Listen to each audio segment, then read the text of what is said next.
My name is Luca, and it's time for you to get some rest. Get comfortable in your cozy nest while I will make you relax with a touch of an Italian accent. Cinderella. Once upon a time, a girl named Cinderella lived with her stepmother and two stepsisters.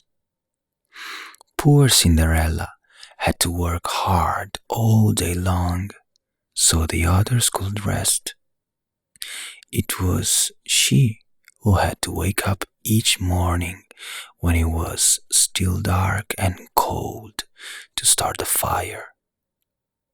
It was she who cooked the meals. It was she who kept the fire going.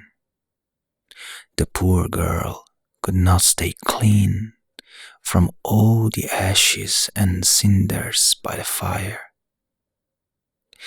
"What a mess!" her two stepsisters laughed. And that is why they call her Cinderella. One day, big news came to town. The king and queen were going to have a ball. It was time for the prince to find a bride. All of the young ladies in the land were invited to come. They were wild with joy.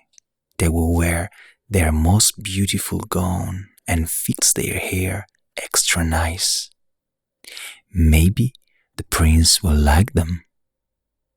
At Cinderella's house, she now had extra work to do. She had to make two brand new gowns for her stepsisters. "Faster!" shouted one stepsister. "You call that a dress?" screamed the other. "Oh dear," said Cinderella. "When can I?" The stepmother marched into the room. "When can you what?" "Well," said the girl, "when will I have time to make my own dress for the ball?" "You!" yelled the stepmother. "Who said you were going to the ball?" "What a laugh!" said one stepsister. "Such a mess!" They pointed at Cinderella. All of them laughed. Cinderella said to herself, "When they look at me, maybe they see a mess, but I am not that way. And if I could, I would go to the ball." Soon the time came for the stepmother and the stepsister to leave for the big party. Their fine carriage came to the door. The stepmother and stepsisters hopped inside, and they were off. "Goodbye," called Cinderella. "Have a good time." But her stepmother and stepsisters did not turn around to see her. "Ah, me," said Cinderella sadly. The carriage rode down the street. She said aloud, "I wish I could go to the ball too." Then, poof, all of a sudden, in front of her was a fairy. "You called?" said the fairy. "Did I?" said Cinderella. "Who are you?" "Why, your fairy godmother, of course. I know your wish, and I have come to grant it." "But," said Cinderella, "my wish is impossible." "Excuse me?" said the fairy godmother in a huff. "Did I not just show up out of thin air?" "Yes, you did," said Cinderella. "Then let me be the one to say what is possible or not." "Well, I think you know I want to go to the ball too." She looked down at her dirty clothes. "But look at me." "You do look a bit of a mess, child," said the fairy godmother. "Even if I had something nice to wear," said the girl, "I would have no way to get there." "Dear me, all of that is possible," said the fairy.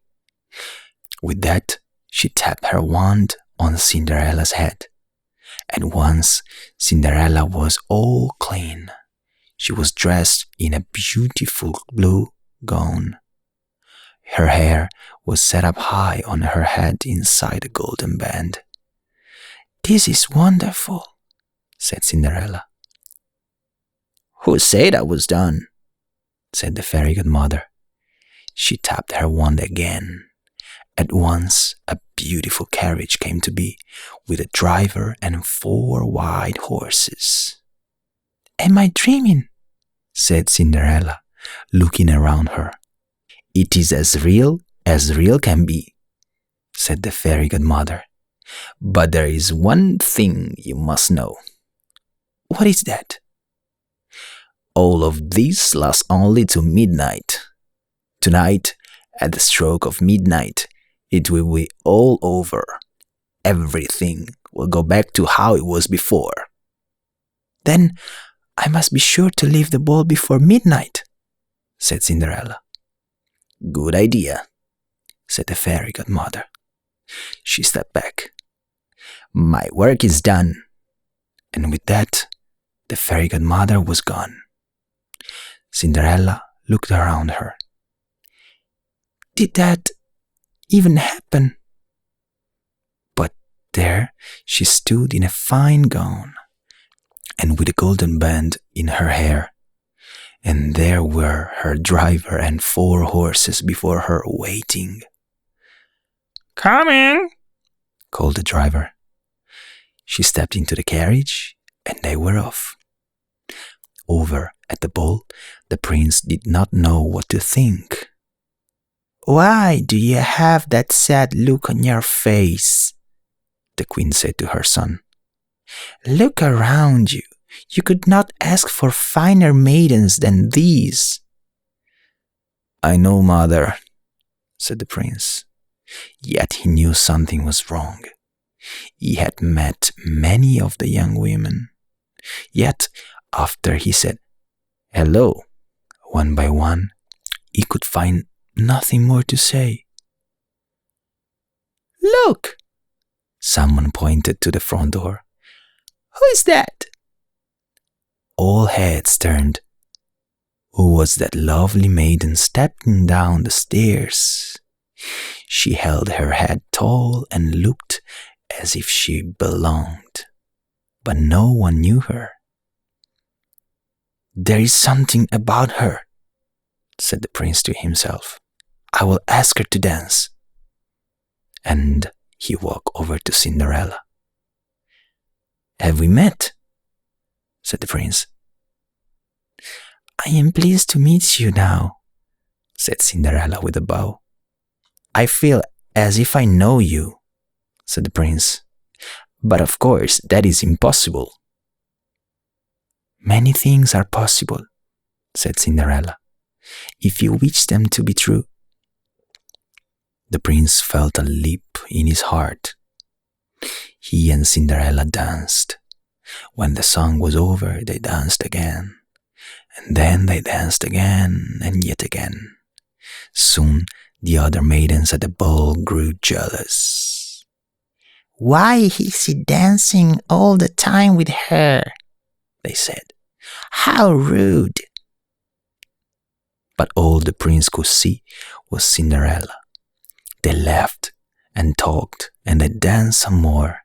In fact, they danced for so long that Cinderella did not see the clock.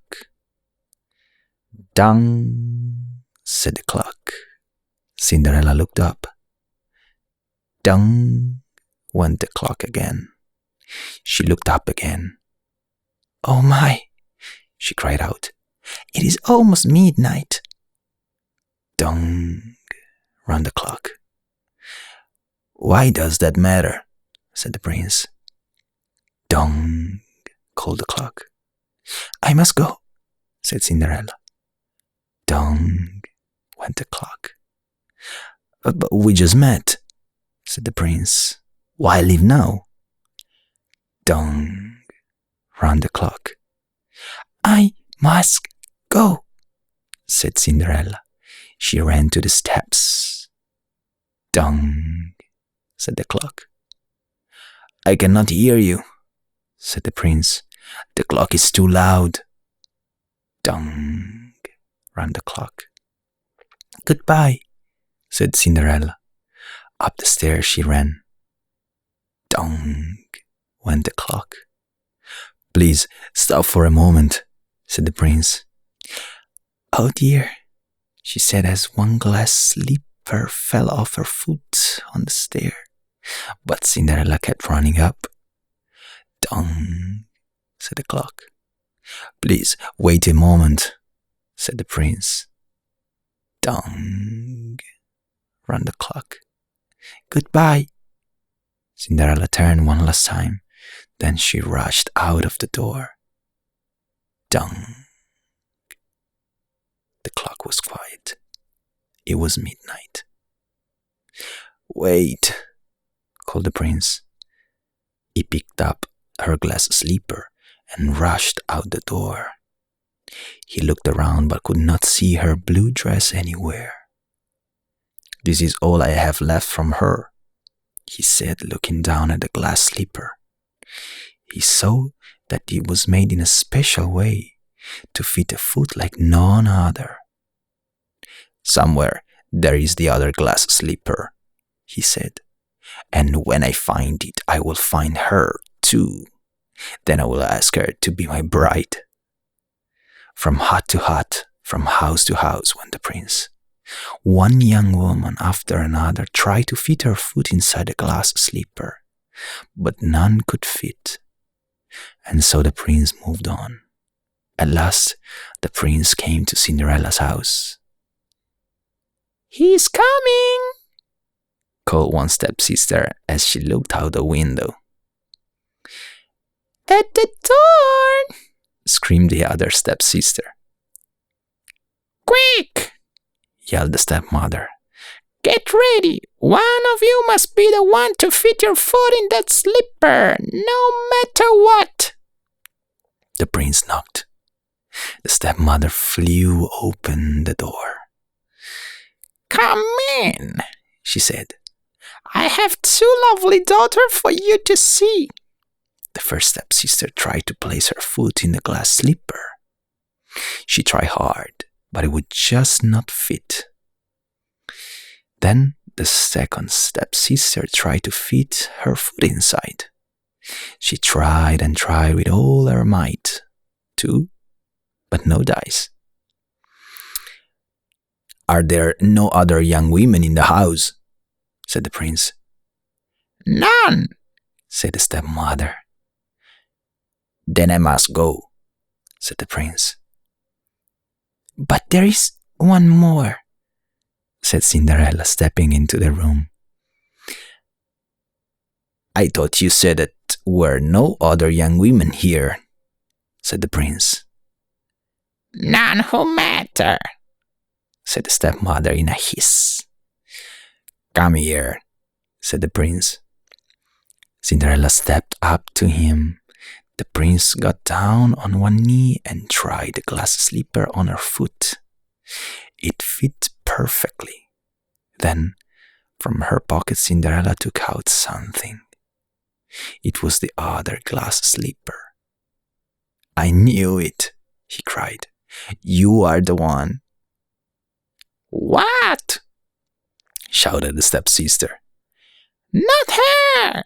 screamed the other stepsister. "This cannot be!" yelled the stepmother. But it was too late. The prince knew that Cinderella was the one. He looked into her eyes. He did not see the cinders in her hair or the ashes on her face. "I have found you," he said.